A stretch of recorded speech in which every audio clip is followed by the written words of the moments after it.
In 1940, William Laurence, a science and technology reporter, wrote 2 articles about the shocking power of atomic energy. Recognized by the military as an exceptional writer who understood the nuclear technology, in 1945 he would be given exclusive access to attend the Trinity test at Los Alamos and then the Hiroshima bombing. He would eventually be awarded his second Pulitzer Prize for this reporting. A few days later, August 9, 1945, he returned to the air to observe the final atomic bomb attack on Nagasaki. Laurence dutifully recorded that his pilot was Captain Frederick Bock, who would of course be flying the punnily named Bockscar. The other plane, the one that dropped the bomb, he believed was the Great Artiste.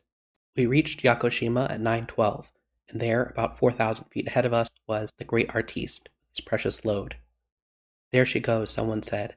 Out of the belly of the Artiste, what looked like a black object came downward. Below them in Nagasaki, 60 to 80,000 people would be killed from the attack.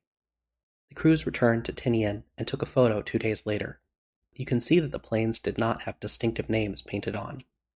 And that's part of the reason that William Laurence had missed something.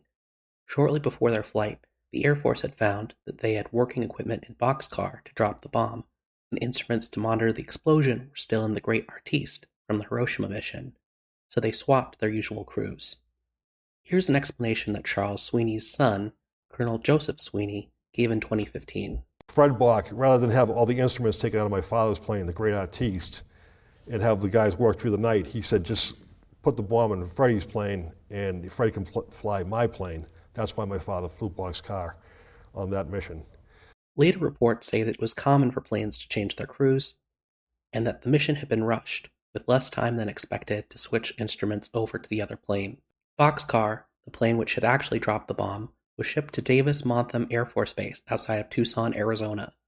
Somewhere along the line, it received a paint job recalling its mission. The Boneyard was a popular destination. The Enola Gay was also left here. In 1946, books were still being published with the name The Great Artiste. In May of 1949, the Enola Gay was transferred to the Smithsonian, where it spent decades in storage. Around this time, it became public knowledge that the Great Artiste and Bockscar had been switched. This article mourns that Bockscar had languished in obscurity while the Great Artiste was on display. Interestingly, this article is also wrong. By this time, the Great Artiste had run off the end of the runway in Goose Bay Air Force Base, no longer the vehicle which had delivered the atomic bomb, it would be scrapped later that year. In 1961, Bockscar would be flown to its current home at the U.S. Air Force Museum in Dayton, Ohio.